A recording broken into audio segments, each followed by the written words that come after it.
Welcome to Veterans Voices. I'm Josh Zebely. We have a very special show for you today. For Veterans Day this year, I was honored to give a presentation at the Contra Costa County Board of Supervisors meeting. We wanted to commemorate the 80th anniversary of the end of World War II. I hope you enjoy it. Please stand for the presentation of colors and the singing of the national anthem.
Oh, say can you see by the dawn's early light what so proudly we hailed at the twilight's last gleaming, whose broad stripes and bright stars through the perilous fight o'er the ramparts we watched were so gallantly streaming, and the rocket's red glare, the bombs bursting in air, gave proof through the night that our flag was still there. Oh, say does that star-spangled banner yet wave o'er the land of the free and the home of the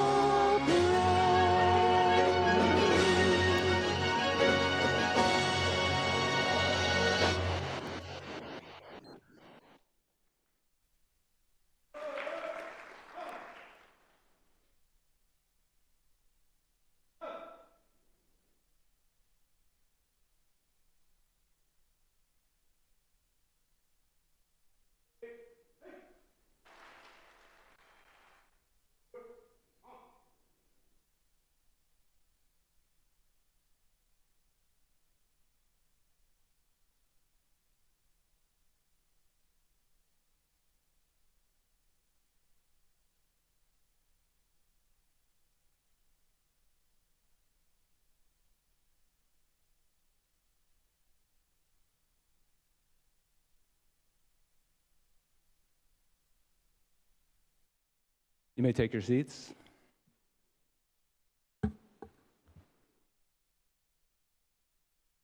Thank you to the Swingin Blue Stars for that amazing performance of the national anthem.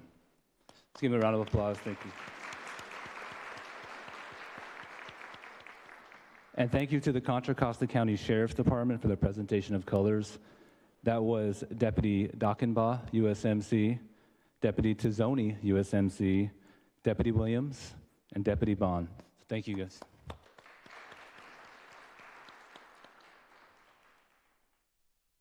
Good morning and happy Veterans Day. Thank you all for being here today as we come together to honor and celebrate the service and sacrifice of our nation's veterans. My name is Joshua Zebely, and I have the privilege of serving as a Veteran Service Officer for Contra Costa County. I'm a United States Marine Corps veteran. I served in the late 1990s to the early 2000s as an infantry marine with 1st Light Armored Reconnaissance Battalion in San Diego. It's truly an honor to welcome you all to this meaningful occasion. First and foremost, on behalf of the Contra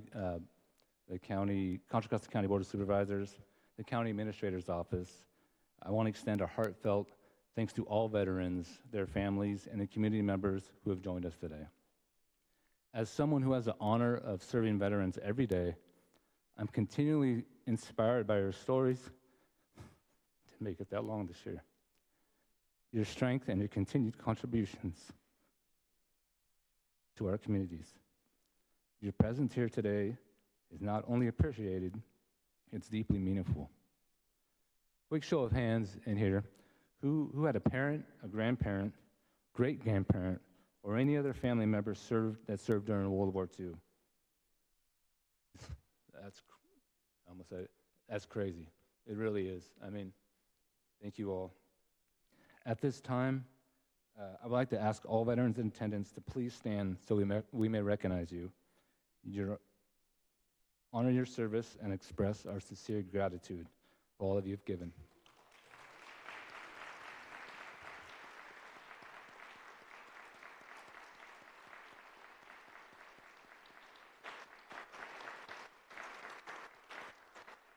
Thank you very much. Thank you. Thank you to Contra Costa County Board of Supervisors, County Administrator Monica Nino, and the Board of Supervisors. I'm honored to be part of a community that makes it a priority to honor the sacrifices of our veterans. Contra Costa is home to over 38,000 veterans, which includes 5 generations of veterans: World War II, Korea, Vietnam, Desert Storm, Global War and Terror. Many are still serving as active service members. With that said, I want to extend a sincere and special appreciation and gratitude to the people who are serving those veterans in this county, the Veteran Service Office. Since joining the county in August of 2023, I've had the honor of working alongside this exceptional group of professionals. Their steadfast commitment to serving the veterans of our community is evident in all that they do. Each day, they demonstrate not only a deep respect for those who have worn the uniform, but a tireless dedication to ensuring that our veterans receive the care, support, and recognition that they so rightly deserve. Their work is not simply a job, it's a calling, and their passion for this mission is both inspiring and humbling. At this time, I'd like to formally recognize the members of the Veteran Service Office. As your name is called, I kindly ask that you please stand to be acknowledged. James Lyons, United States Marine Corps veteran.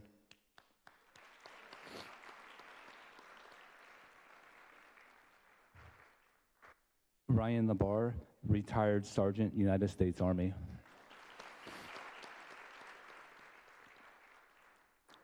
Daniel Clinton, United States Air Force veteran and reservist, right, Daniel? Carol Prell. Oh, she's over there. Emily Arredondo. Emily here? There you go. Michael Beveridge.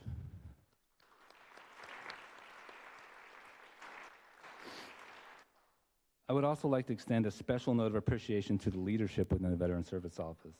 Since the day I joined the county, your guidance, support, and example have not only elevated the standard of service, but have personally made a lasting impression on me. Your dedication to both the mission and your team is something I deeply respect and truly grateful for. United States Navy veteran, Veteran Service Manager Ben Yang.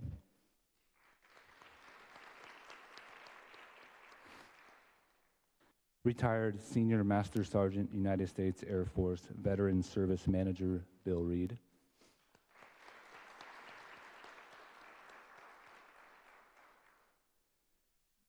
Where's he at? United States Marine Corps veteran, Assistant County Veteran Service Officer Buck Carmichael.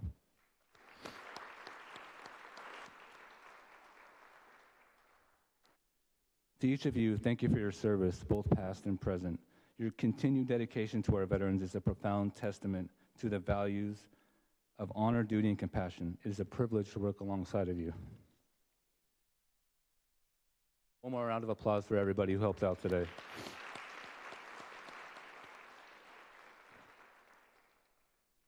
We gather today as a grateful nation, bound not just by ceremony, but by the shared heartbeat of remembrance, reflection, and reverence. In every corner of this land, from quiet towns to bustling cities, we pause with solemn purpose to honor the brave souls who wore the uniform during World War II, and to remember the immense price they paid for the freedoms we hold dear. These were ordinary men and women who answered an extraordinary call. They left behind everything they knew, their families, their dreams, their youth, and they stepped into the unknown, driven by a fierce love for country. They stormed beaches under fire, flew through skies thick with danger, and endured the harshest conditions with unwavering resolve. Many never came home, and those who did carried the weight of the war in their hearts for the rest of their lives. Their courage was not just in battle, it was in the quiet moments too, in the letters they wrote home, unsure they'd ever return, in the friendships they forged in the foxholes, in the silent prayers they whispered before dawn. They fought not for glory, but for each other, for the hope that their children might live in a world free from tyranny. Today we do more than remember them. We feel their presence in the flag that waves above us, in the silence that falls when we speak their names. This one's appropriate right here. In the tears that well up when we think of all they gave. Their legacy is etched into the soul of this nation, and it calls for us to be better, to live with a purpose, and to never take for granted the peace they earned with their lives. Let us carry their memory forward, not just in words, but in how we live, how we serve, and how we love this country they so selfishly defended. This part's supposed to be happy right here. Ladies and gentlemen, imagine the sound of church bells ringing, confetti flying, and strangers embracing in the streets. That was the scene on VE Day and VJ Day in 1945. Victory in Europe Day, celebrated on May 8th, marked the surrender of Nazi Germany. Just a few months later, on August 15th, victory over Japan Day signaled the end of World War II entirely. These moments were more than just the conclusion of global conflict. They were a collective sigh of relief, a celebration of peace after years of sacrifice, fear, and loss. Behind every cheer was a story of sacrifice. Families had endured years of rationing, fear, and heartbreak. Soldiers had faced unimaginable horrors, and yet in that moment the world came together, not just to mark the end of the war, but to dream of peace. VE Day and VJ Day remind us that freedom is never free. They remind us that the cost of conflict, the value of unity, and the importance of remembrance. Today, as we reflect on these celebrations, let us carry forward the spirit of that moment, a world united in gratitude and determined to never forget.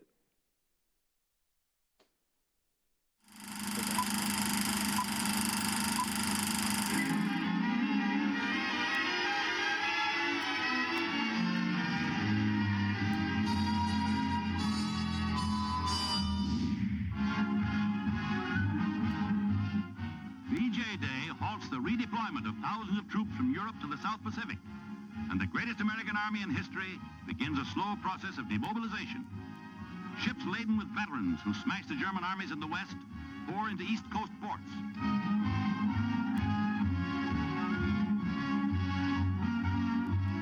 The Saratoga, veteran of 8 major carrier actions, brings South Pacific veterans into San Francisco. Navy men, too, are coming home. And what a thrill. 5 million New Yorkers turn out to celebrate Navy Day and cheer President Truman as he passes up Fifth Avenue en route to review the greatest armada of fighting ships ever assembled. Strung out for miles at anchorage in the Hudson River, the fleet thrills vast crowds of spectators thronging Riverside Drive. Here are veterans of historic naval actions, their crews saluting as the president's ship passes. And carrier planes fill the skies overhead.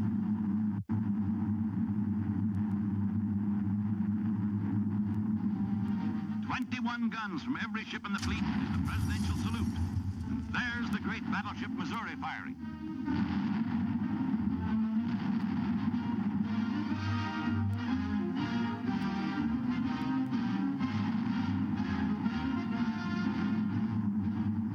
This is the majestic climax to Allied victory on the seven seas. Battle veterans of the mighty naval forces are home at last from the Atlantic, the Pacific, and all the far-flung fighting areas of the greatest war in history.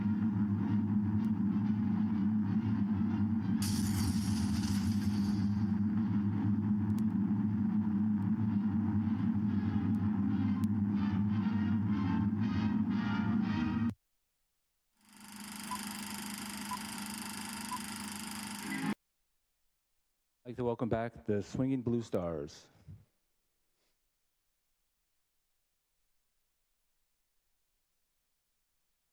Thank you. We're here to celebrate also with you today. And some of you may or may not know, but in the 1940s, there was a very iconic group called the Andrews Sisters. And their music was filtered throughout the war years, trying to help keep the spirits of our troops up. And we are here today to sing two of their most famous songs.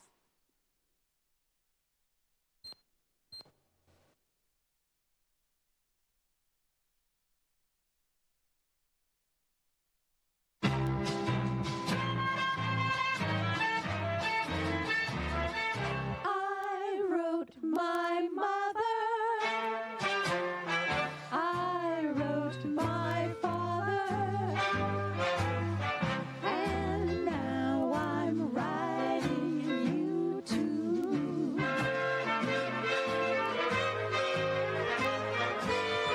I'm sure of mother.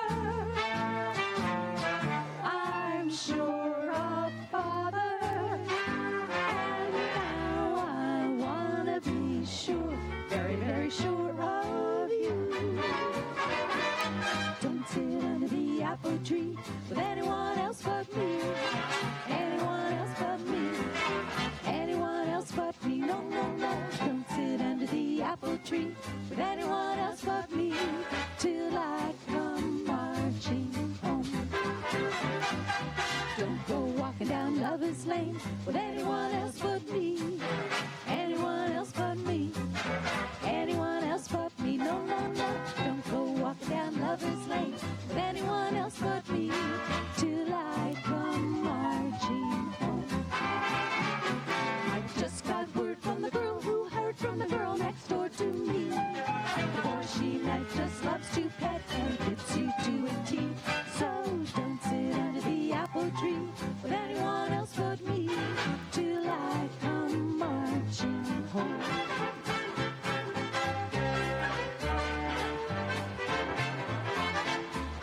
Don't sit under the apple tree with anyone else but me, with anyone else but her. No, no, no, not a single soul but me. No, no, no, don't you sit under the apple tree with anyone else but me.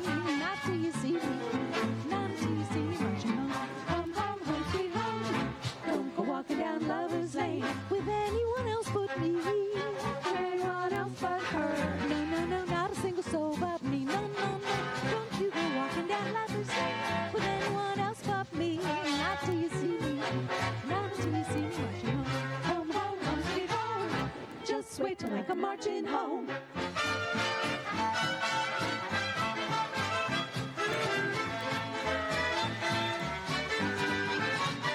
So don't go walking down the Lover's Lane, no.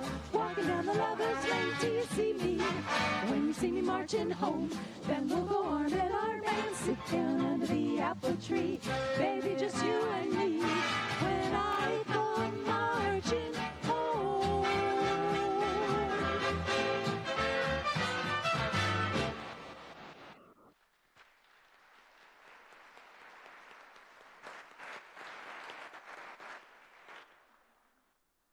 I know you all know this song.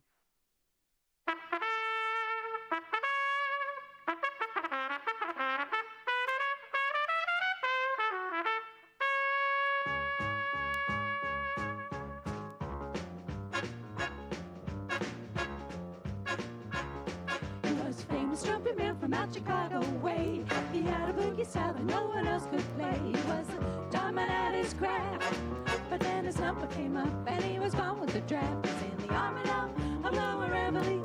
He's the boogie woogie bugle boy of Company B. They made him blow a bugle for his Uncle Sam. It really brought him down because he could not jam. The captain seemed to understand, because the next day the cap went out and drafted a band. And now the company jumps when he was reveille. He's the boogie woogie bugle boy of Company B. I tootly out a toot, he blows a day to the bar.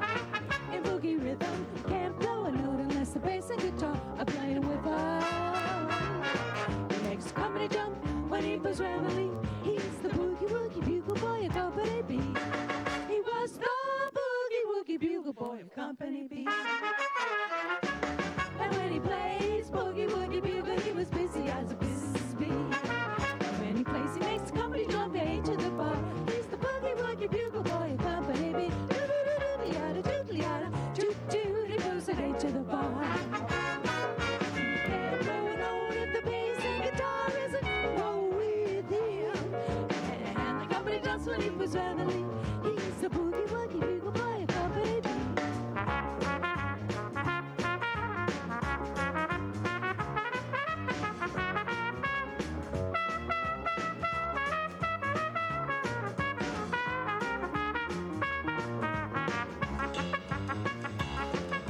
He puts the boys to sleep with boogie every night and wakes them up the same way in the early bright. And they stamp their feet because they know things will someone give them a beat. He really breaks it up when he was reveille. He's the boogie woogie bugle boy of Company B.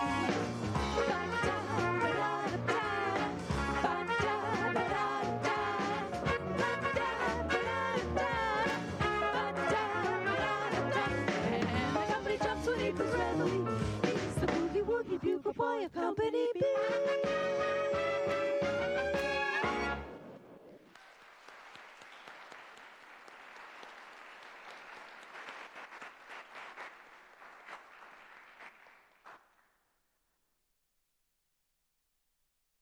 Thank you, Swingin' Blue Stars. That looked like a lot of fun. I wasn't looking if anybody was dancing, so we probably got you on camera doing it.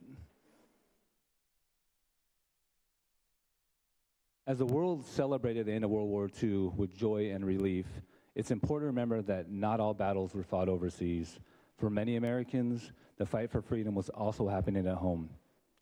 Among the most inspiring examples of this dual struggle were the Tuskegee Airmen, trailblazers who soared above both enemy lines and racial barriers.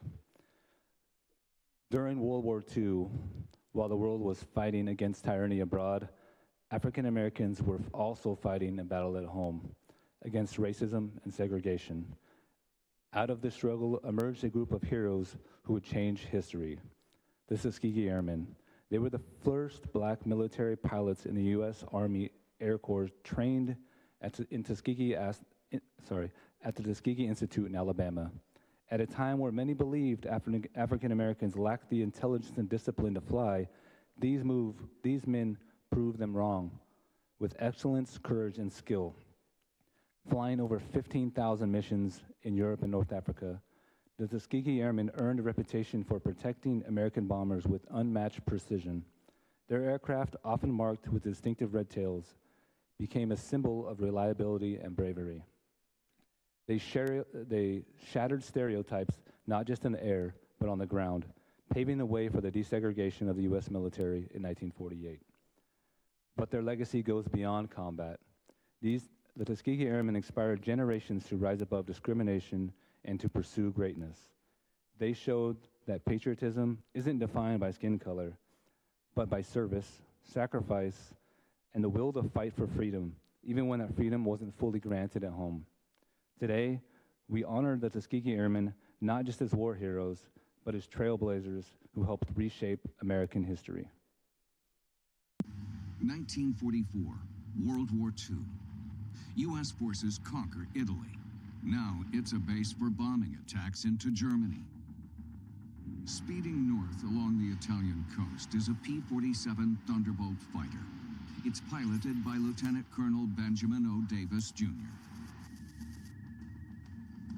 his Thunderbolt group prepares for their first escort mission over enemy territory. They're leaving their Italian base, but the bombers they're due to protect are already on high, heading for Germany, and now climbing to 25,000 feet. This P-47 group is unique to the Air Force. These are the Tuskegee Airmen.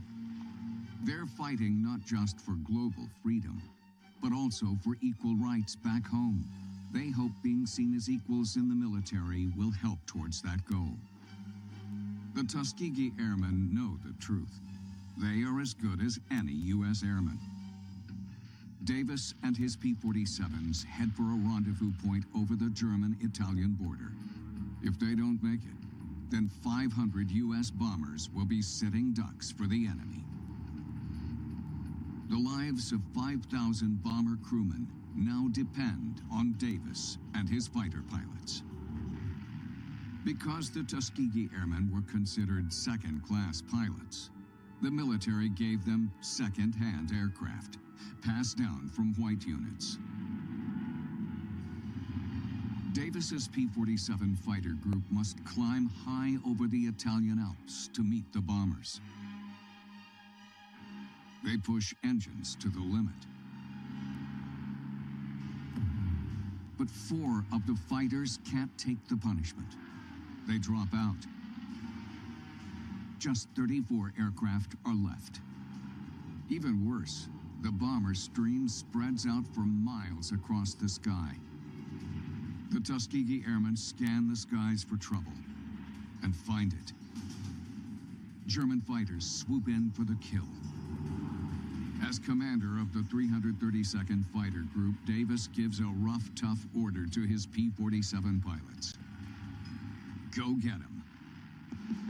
The P-47s release their drop tanks, lightening their load as they dive into the enemy.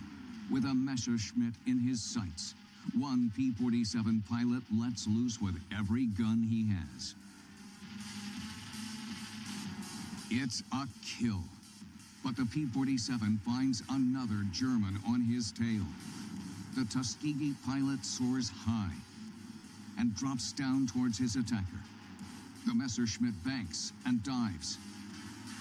Bad mistake. In a high-speed dive, the P-47 closes in and blasts away.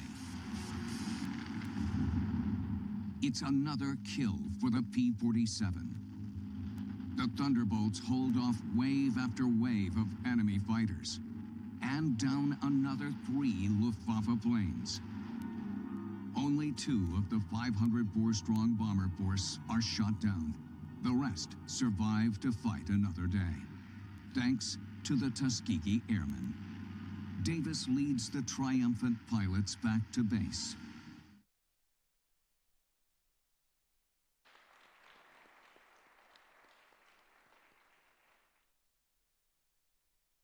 While the Tuskegee Airmen were breaking barriers in the sky, another force was transforming the home front. With millions of men deployed overseas, women stepped into roles once thought unimaginable. And leading that charge, both in spirit and in symbol, was, I was thinking someone blurted out, Rosie the Riveter. During World War II, while men were fighting overseas, a new kind of hero emerged on the home front. Rosie the Riveter. God, this is not working. She wasn't a single person, but a symbol of millions of American women who stepped into factories, shipyards, and offices to keep the country running. With rolled up sleeves and a determined look, Rosie told the world, "We can do it." There we go. She represented strength, independence, and patriotism. Women built planes, welded ships, and proved that they could do the jobs once reserved for men. It was a turning point, not just in the war effort, but in the fight for gender equality. Rosie the River reminded us that heroes come in many forms. She paved the way for future generations of women to break barriers and challenge stereotypes. Her legacy is not just in the tools she held, but in the doors she opened. She starred in a famous World War II-era propaganda campaign and eventually became one of the most famous icons in American history. But who exactly was Rosie the Riveter? And what's the real story behind her well-known image? To start with, it's not really about a riveter named Rosie. It's not even about one woman, but about millions. After the United States entered World War II in late 1941, government and industrial leaders called on American women to join the workforce in order to replace manpower lost when men enlisted as soldiers. Some 6 million would answer that call.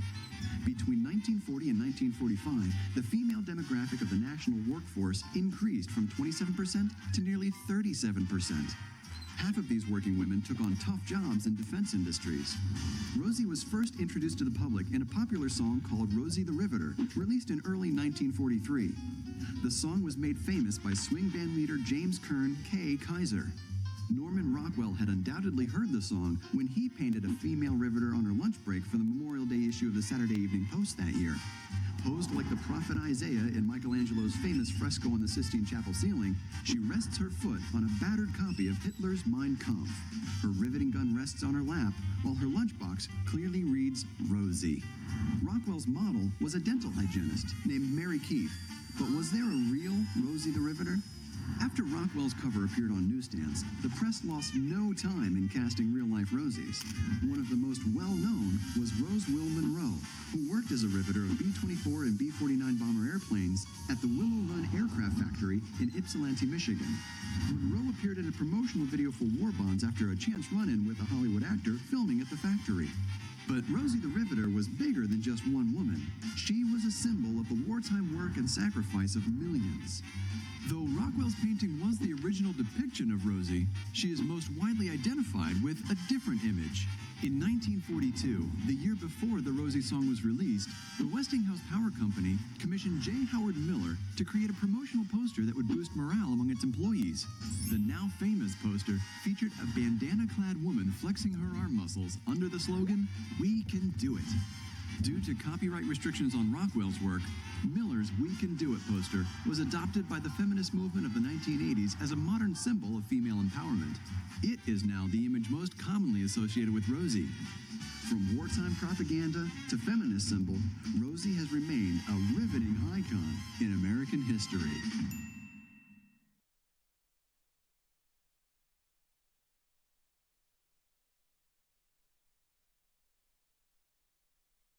Just as Rosie showed the world that strength comes in many forms, another group was quietly making history, using their voices, their language, and their heritage as powerful tools of war. The Navajo Code Talkers played a vital role in securing victory not with weapons, but with words the enemy could never decode. Imagine fighting a war where every message could be intercepted by the enemy unless you had a code that could never be broke.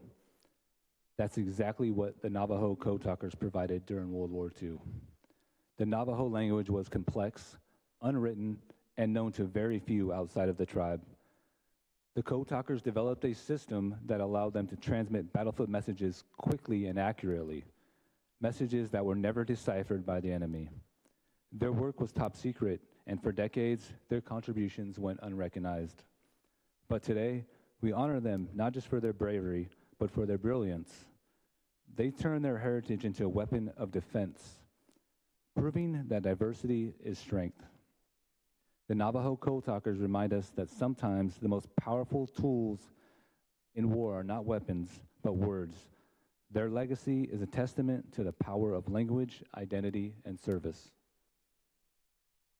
Over 200 Navajo Code Talkers participated on the landing of Iwo Jima. 5th Marine Division were on the north side of the island. Our company of Marines were pinned down real badly. They were being fired upon from 3 different directions. Mortar shells were being dropped down. They were hunkering desperately in their foxhole. Company commander wrote down a message asking for help, handed to a Navajo Code Talker. This is what the Navajo Code Talker said. This is the actual message that was sent on Iwo. De pe ana hachi bi datish tahi de na sonse taji chochin sita sa ta asta na ki shash. What does that mean? This is what he said in Navajo. Sheep, eyes, nose, deer, destroyer, tea, mouse, turkey, onion, sick horse, 3, 6, 2, bear. As each Navajo word came through the air, the code talker down at the beach command post, he writes it down in English. What did he write down? Send demolition team to hill 362B. There were 3 hills on the north side, 362A, 362B, and 362C. Beneath 362B was the problem. This message took 20 seconds. After 20 seconds, Beach Command Post organized a rescue team to save that company of Marines. If that message was sent in English code, it would have taken 30 minutes. 20 seconds in Navajo, 30 minutes in English code. Those guys pinned down on north side didn't have 30 minutes. Without Navajo, Marines would never have taken the island of Iwo Jima. That's how critical Navajo Code was to the war in the Pacific. And we should never forget what war is. War is something that nobody wants. It's bad, it's ugly. But so long as we are together, no matter what nationality you are, if you are American and love this country, we all have to stick together to keep this nation strong. Our freedom and liberty means so much, meant so much for those who never made it home. So it's up to us now to keep this nation strong and prosperous.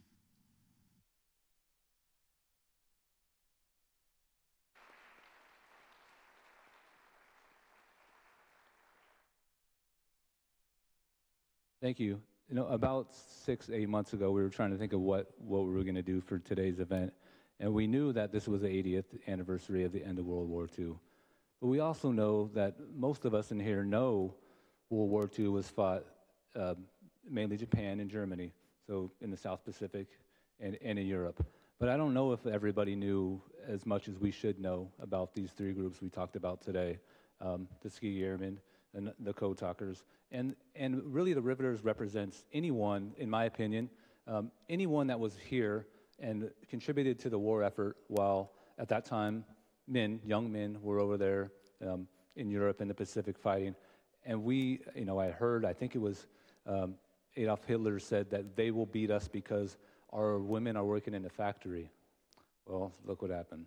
So to everybody here, I think we were very lucky that our women stepped up in, 1940s, because that's why we're such a great country, in my opinion, because we are working to be better. And I'm not trying to be political at all, because of course I'm not. But, I am, but I'm not. But, right? I'm just grateful for that group of strong women that was probably around my grandmother's age that said we need to do something to make, Tuskegee Airmen, the Navajos, I could go on, but I won't. But I want to talk, today we have some very special guests. We want to honor someone a lot of us around Contra Costa and around the world know. Papa Jake's story is more than just a chapter in a history book. It's a testament to the strength of the human spirit, about a young man who answered the call to serve, who faced unimaginable danger, and returned home not just with medals, but with a mission to share his story, to educate and to remind us the cost of freedom. In honoring Papa Jake, we honor every veteran, those who came home and those who never did. We honor the sacrifices made, not just on the battlefield, but in the hearts of families and communities across this nation. Papa Jake, your legacy is not just in what you did, but in who you are. You remind us that bravery doesn't fade with time. It grows stronger when shared. On behalf of our grateful community, thank you for your service, your sacrifice, and your unwavering spirit.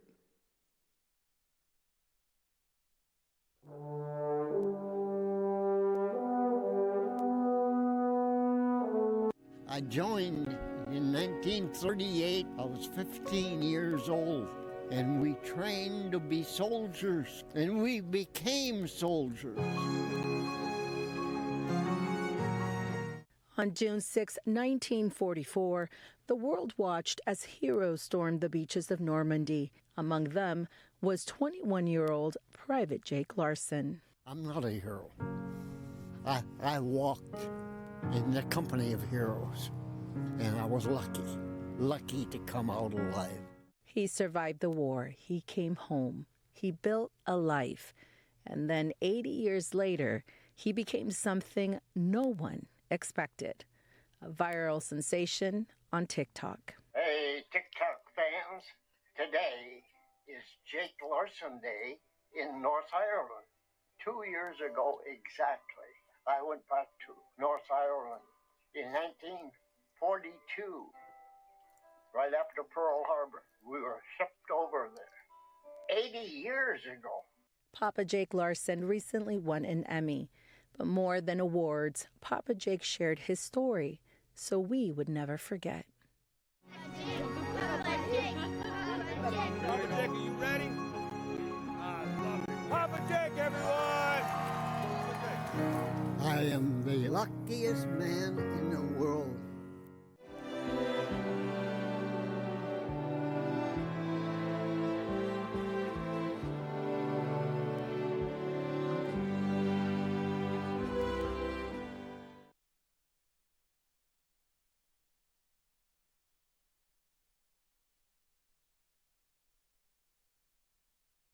Tonight we have quite a few members of Papa Jake's family here over in the corner. Thank you so much for being here and for making him visible.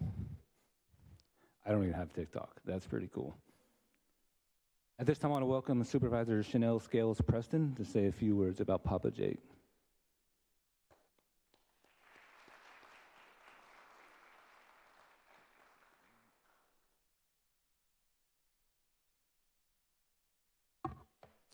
Thank you so much, and thank you for Papa Jake's family being here with us this afternoon. Or is this afternoon yet? Is it still morning? And I also want to thank our chair and the board for allowing me to adjourn the meeting for our beloved Papa Jake, who's part of District 5 in Martinez.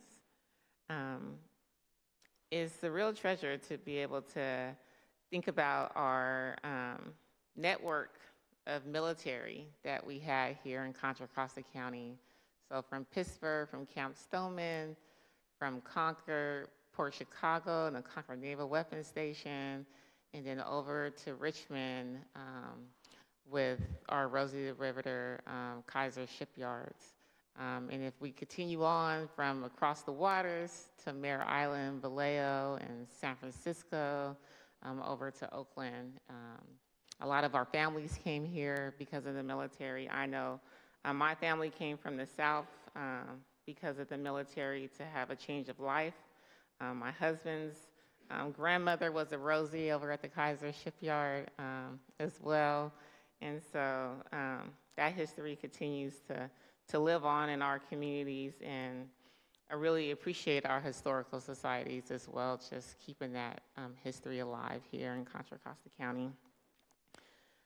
Papa Jake, at the age of 15, as it was just shared in the video, lied about his age to enlist in the Minnesota National Guard. He would go on to serve with the 135th Infantry Regiment of the U.S. Army 34th Infantry Division, participating in 6 major battles during World War II. As an operations sergeant, he helped plan Operation Overload. And on June 6, 1944, he landed on Omaha Beach during D-Day invasion of Normandy.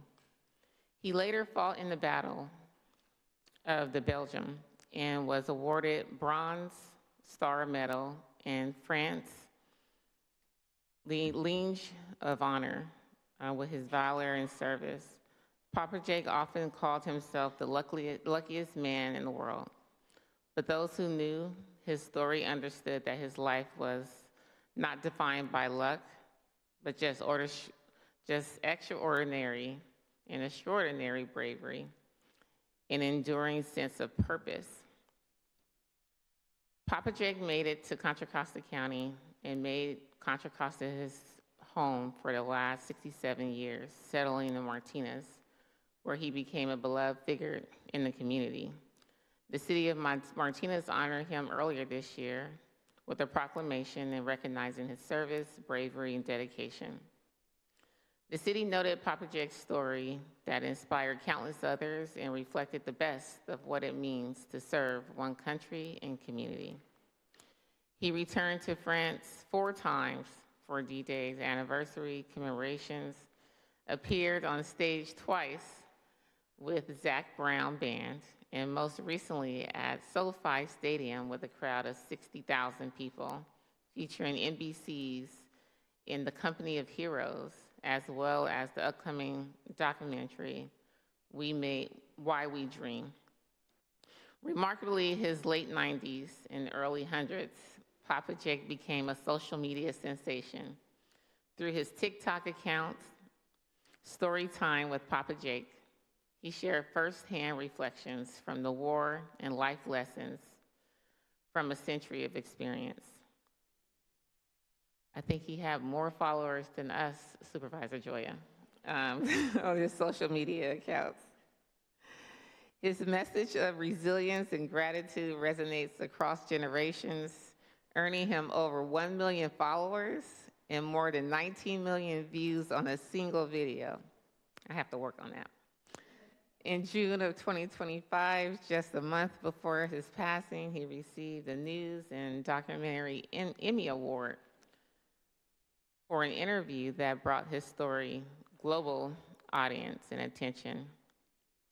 His memoir, The Luckiest Man in the World, Stories from the Life of Papa Jake, continues to inspire readers with the same warmth and wisdom that characterize his every word. Papa Jake lived through history, shared it with grace and humor and humanity. His life reminds us of the strength of just regular, ordinary people who rise to meet the moment, and that he did. As the last surviving member of his Army regiment, he carried with him his memory of countless brothers in arms and made his mission to ensure his stories would never be forgotten. Today we honor Papa Jake, the soldier, the storyteller, the servant to both his nation and community. May his legacy of courage, gratitude, and faith in humanity continue to guide us all. Thank you.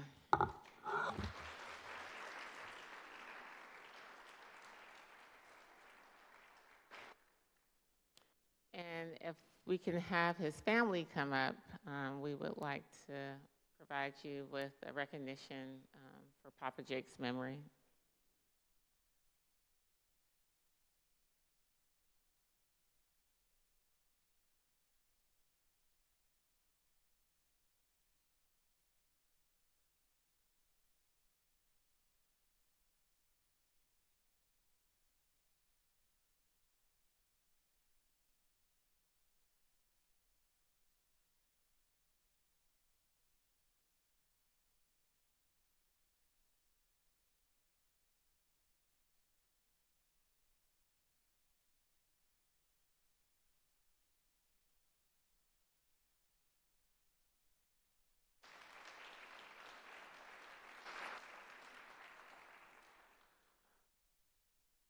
Thank you, Supervisor.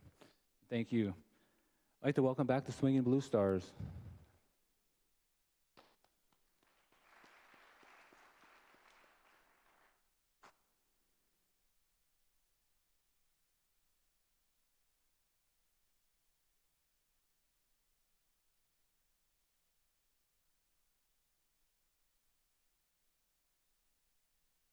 We'd like to dedicate this last song that we're going to sing to Papa Jake and to all those who served during World War II and continue to serve today.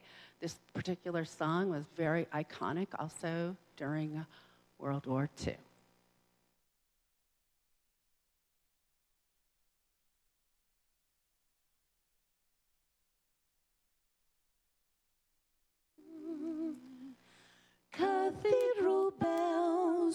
tolling, and our hearts sang on.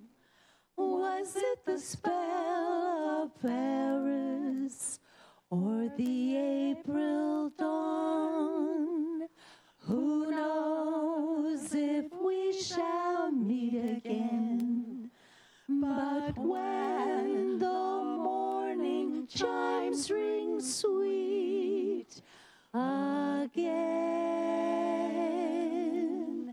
I'll be seeing you in all the old familiar places that this heart of mine embraces all day through. In that small cafe, the park across the way, the children's carousel, the chestnut tree, the wishing well, I'll be seeing you in every lovely summer's day, in everything that's light and gay. I'll always think of you that way. I'll find you in the morning sun, and when the night is new, I'll be looking at the moon, but I'll be seeing you. Seeing you.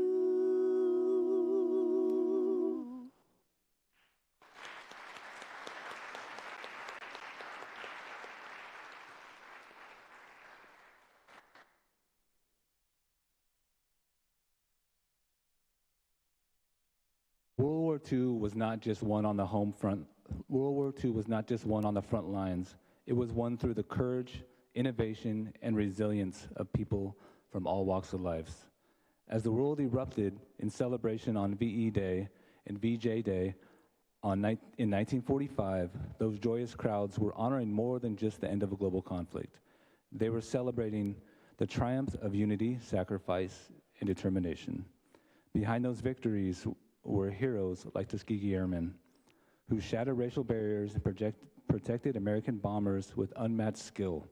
On the ground, Rosie the Riveter symbolized the millions of women who stepped into factories and shipyards, proving that patriotism knows no gender.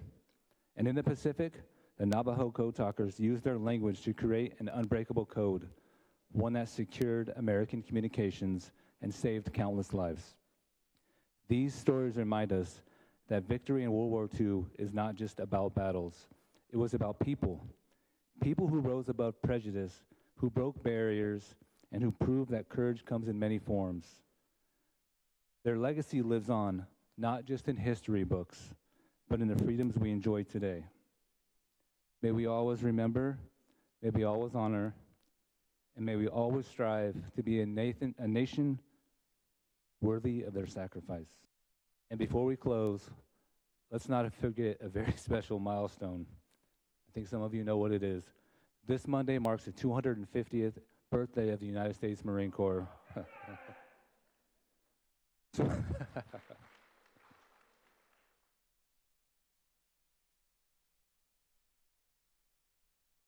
To all the Marines here today and around the world, happy birthday, and thank you for 250 years of honor, courage, commitment. Semper Fidelis. Thank you for coming, and happy Veterans Day.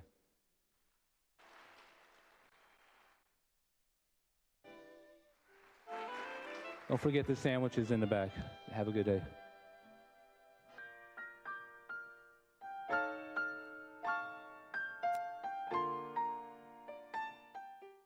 I hope you enjoyed our presentation. I had the privilege of interviewing Pearl Harbor survivor Chuck Kohler in 2024. We want to leave you with his memories of the very moment the United States entered World War II. I was in the duty section assigned the 0800 to 1200 security watch at Aerial Patrol Squadron VP 23's hangar, Building 54, located on the harbor inlet end of Naval Air Station Ford Island, right in the center of Pearl Harbor, the bullseye of Pearl Harbor. I heard the sound of approaching aircraft, but that's not unusual. We're a Naval Air Station. Airplanes come and go, but not usually on a Sunday and not that early in the morning. Suddenly and simultaneously, there was a tremendous roar. Bomb fragments, explosion debris, and window glass came crashing into the back of my head, ears, neck, and onto my shoulders. Something like that can kind of upset even your best laid plans for the day. It did mine. It took me a little while to get my train of thought back on track and to kind of recover from the concussion of that nearby bomb blast. And when I did, I'm thinking it's one of our friendly air group pilots, hot dogging, crashed. I'm going to go down and see if I could be of some help. When I got on the lower level, went out through the narrow opening, left at that big hangar door, the sound of another airplane. I looked up and here comes another airplane, a steep power dive, and I'm seeing what's looking like blinking or flashing lights on the front, and I'm hearing strange popping and buzzing sounds all about me. I don't recognize either of them for what they were. Later I was told that what I thought were blinking or flashing lights was the machine gun muzzle flashes, and those popping, buzzing, and whizzing sounds that I was hearing was those machine gun bullets striking and passing through the structure of a PBY twin-engine patrol bomber was parked right near to where I was standing. Then they would ricochet off the concrete apron on which it was parked or off the steel hangar door right behind it. But since I didn't recognize them for what they were, I didn't consider them any danger to me. My interest was with a big old bomb hanging there on the bottom of the fuselage between the fixed landing gear on that diving Bell dive bomber. Suddenly that bomb released, it wobbled as it began to fall. The airplane began to pull out of its dive. By the time it had completed its dive and was in level flight, I don't think it was more than 150 feet over my head. It's then that I first saw and recognized that big, round, red insignia there on the bottom of the wing. That, and the fact that he has just dropped a bomb, has convinced me that, oh, these are not the friendly fellows I thought they might be. I turned around, hurried back inside the hangar, hoping I could find someone with the key to the ammo shack. All of our guns and ammunition was locked up, and I wanted to get a gun and some ammo and get at these guys. For help filing any VA claim, a county veteran service officer is a great place to start. Find one near you at nacvso.org. Every year on December 7th, Save Mount Diablo and the Sons and Daughters of Pearl Harbor Survivors sponsor a Pearl Harbor Remembrance Day event at Cal State University East Bay Concord Center. The ceremony includes lighting of Mount Diablo Aviation Beacon. Learn more at csueastbay.edu. To rewatch today's episode, check back on our homepage later this week or check your cable provider schedule for rebroadcast times. You can always rewatch this episode and many others on our YouTube channel, Veterans Voices of Contra Costa. So be sure to subscribe. Follow the link or scan the QR code to find us on all of our social media channels. Our next show will air on Wednesday, December 10th at noon. It will be our Best of 2025 show. You won't want to miss it. To all of our veterans and their families, thank you for serving. To all who have tuned in, thanks for watching and have a great day.